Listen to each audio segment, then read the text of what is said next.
Good afternoon, Hampton Division of Fire and Rescue Career and Volunteer members. This is the fourth edition of the State of the Fire Division episode.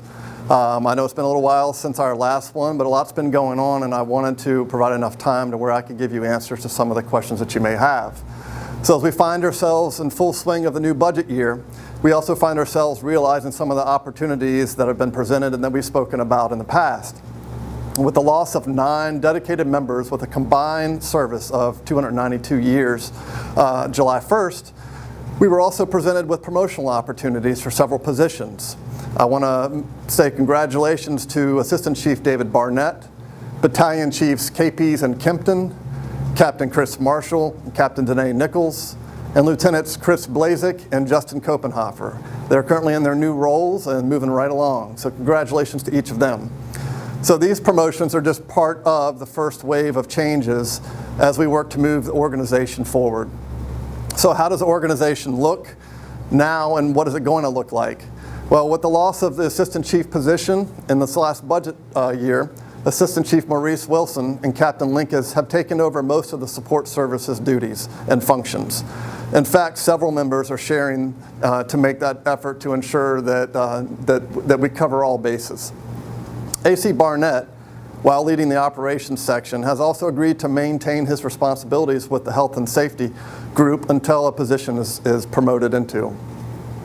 But once the remaining promotions are made, a collaborative effort will be made to assign all newly promoted officers and other members while taking into account vacancies, team needs, and the balancing of shifts.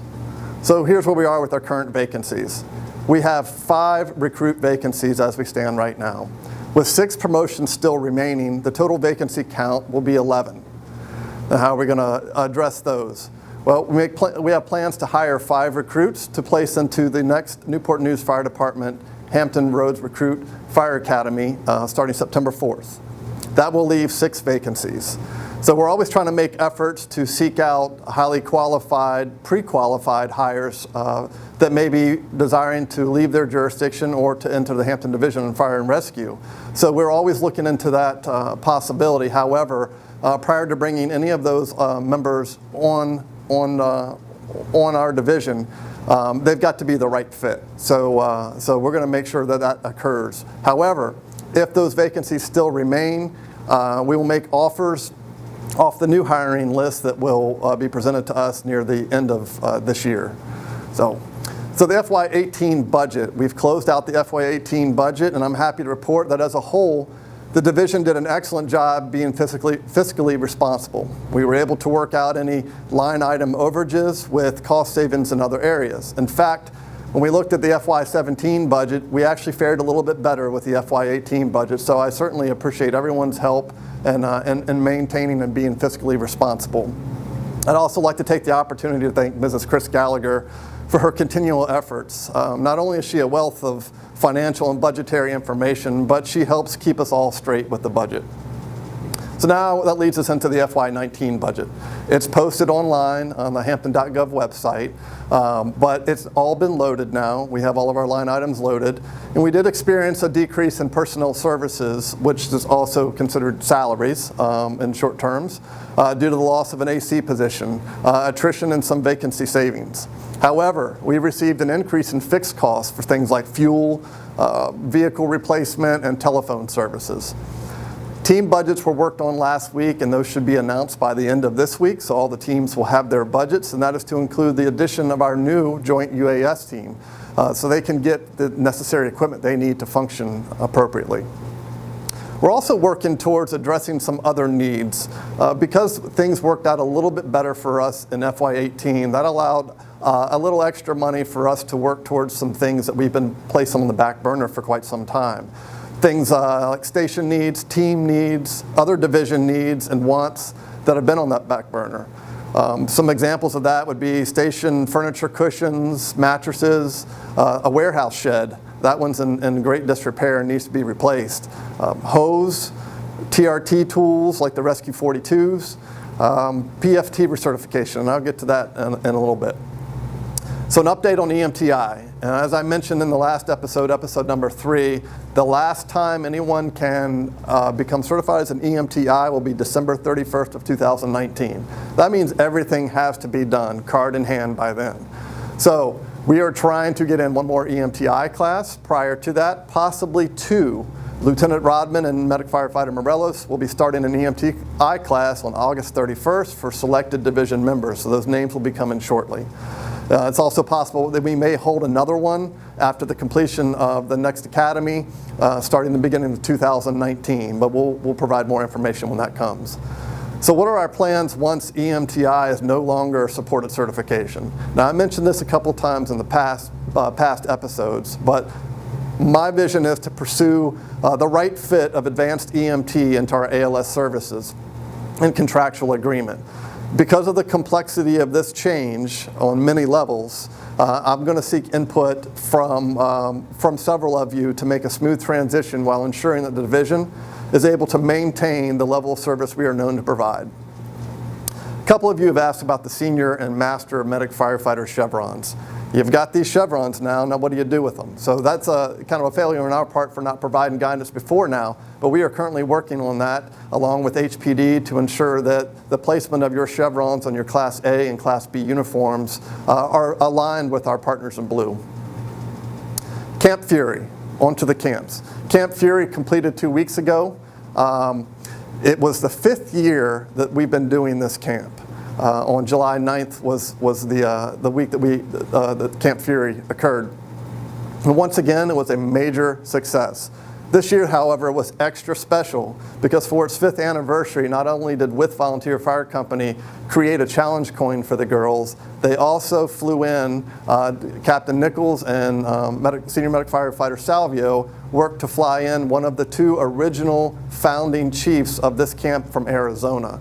So Chief Cheryl Horvath actually flew in, surprised the girls Thursday evening for their graduation on Friday. And that was a wealth of knowledge, and it was great to hear the background of that camp and how much it has spread throughout.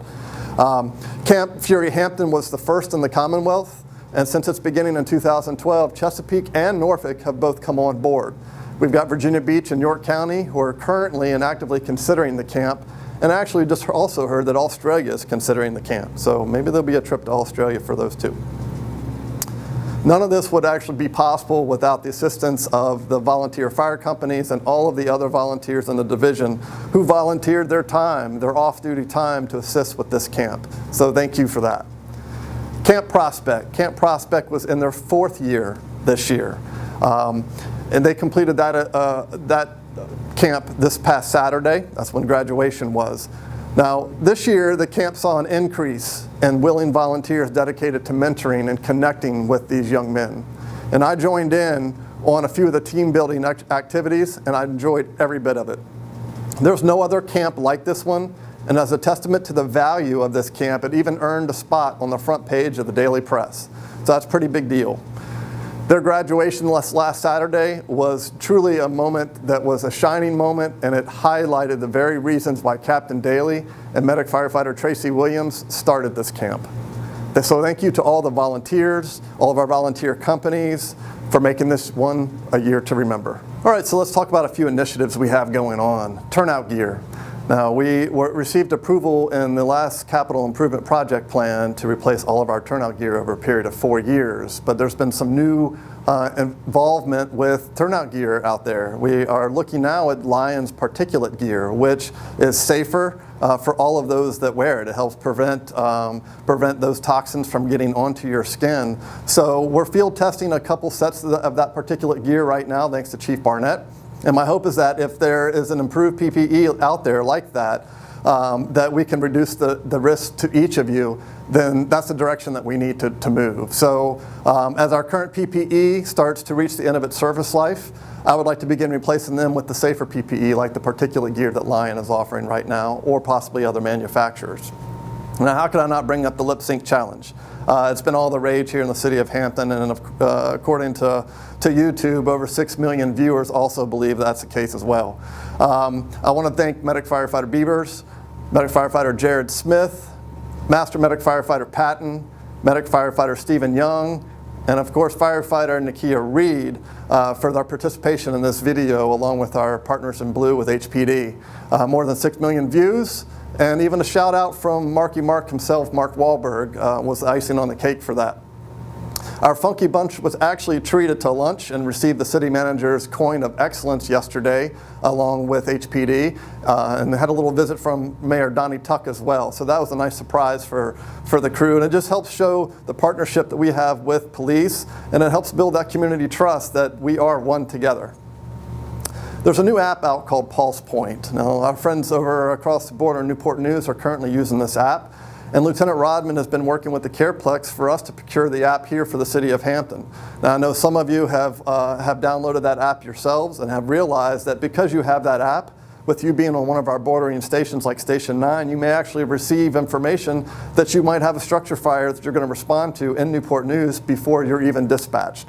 That's just the nature of our system, but if we can find a way to improve that, that's what we're going to do. So Lieutenant Rodman is working on getting that Pulse Point, and if you're interested in looking at it, you can download it on Apple or Google, and you can choose Newport News as the jurisdiction you wish to follow, and that'll give you a good bird's eye view of what that app can offer. Blue Card.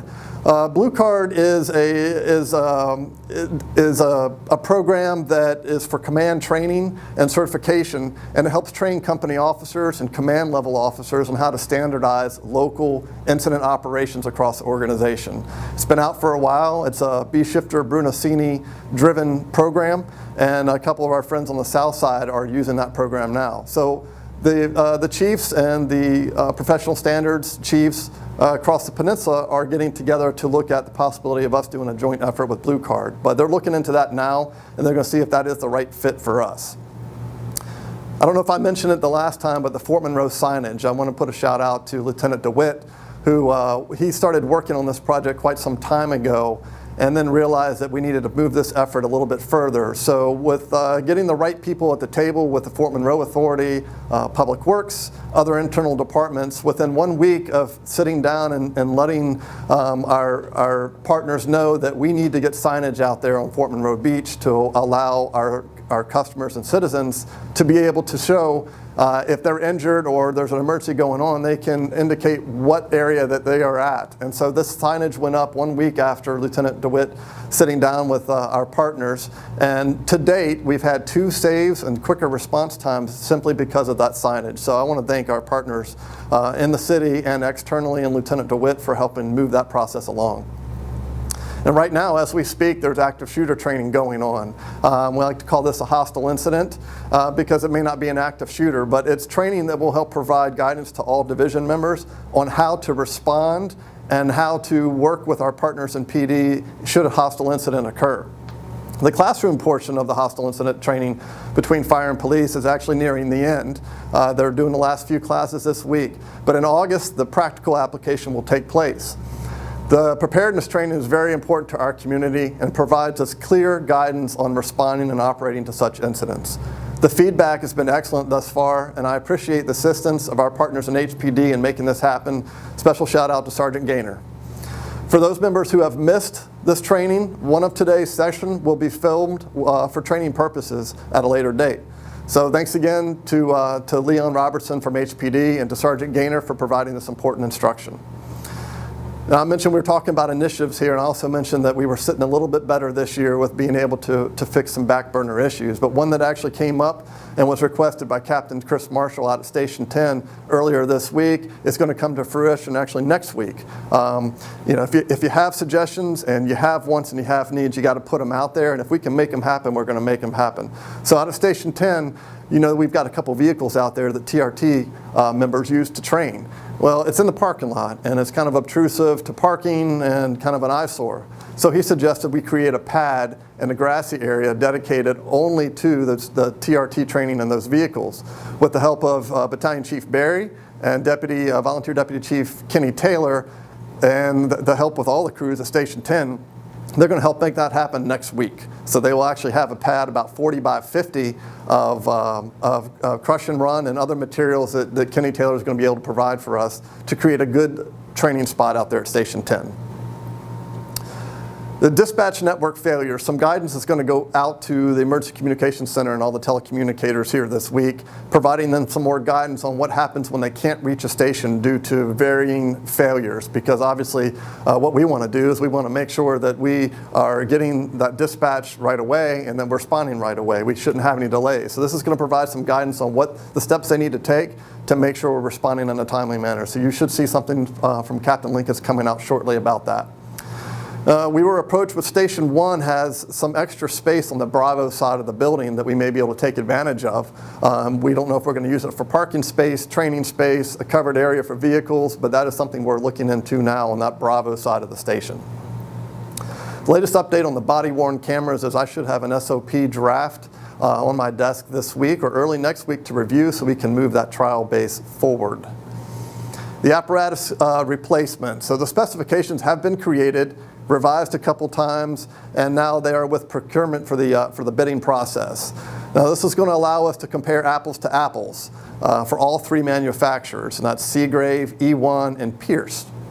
And when this process is completed, we will review, I'll review the document, and I'll take into account all the committee's work, their recommendations, and best course for the division based on all the factors prior to making my decision for these two new apparatus. Now, I'm in the gym here, and so this is where many of us should be spending at least part of our day, either here inside at the stations or outside at your own gym. But you know that we use peer fitness trainers, and 2 years ago, about 30 of us took that class to be able to allow us to help properly train our members in movement and technique and nutrition and other matters that will keep us healthy for a long time coming.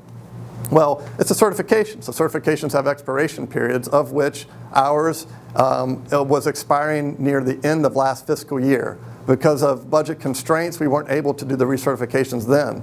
However, with the help of Chief Barnett and with ACE, they have extended that, which is going to allow us to use FY19 money to allow all of our PFTs to become recertified. So you will see information coming out here shortly from Chief Barnett on how to do that. And you're going to be able to do that online, on your own time, at the station, without having to attend a class. So that's a great benefit for all of us. And here, being in the gym, I can tell over here that one of our peer fitness trainers obviously had a workout session here recently. Based on the amount of weight there on the bar, I want to say it's 55 pounds. Medic firefighter Darren Taylor might have been in here a little bit earlier today. You probably see him around the station puffed up a little bit. He's one of our peer fitness trainers and actually was a major asset to us during the hiring process, open houses where he came and shared information about PFT. I lost count of the number of times he was flexing, but thanks, Darren, for all you do.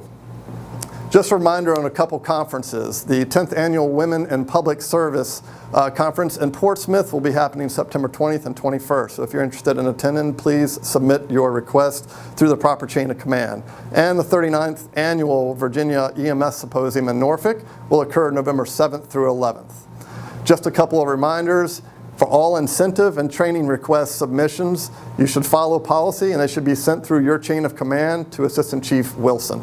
So I want to sincerely thank each of you for all you do every day. You're doing good things every day, and we hear about it often. However, if something stands out to you above and beyond, you got to let me know.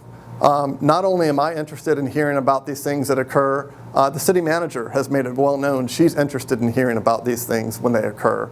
We want to recognize our members for what they do. Like I said, good things are happening every day. Doesn't have to be extraordinary. It's the feel-good stuff. So if it's happening, let us know. Once again, thanks for all you do. Stay tuned for the next episode.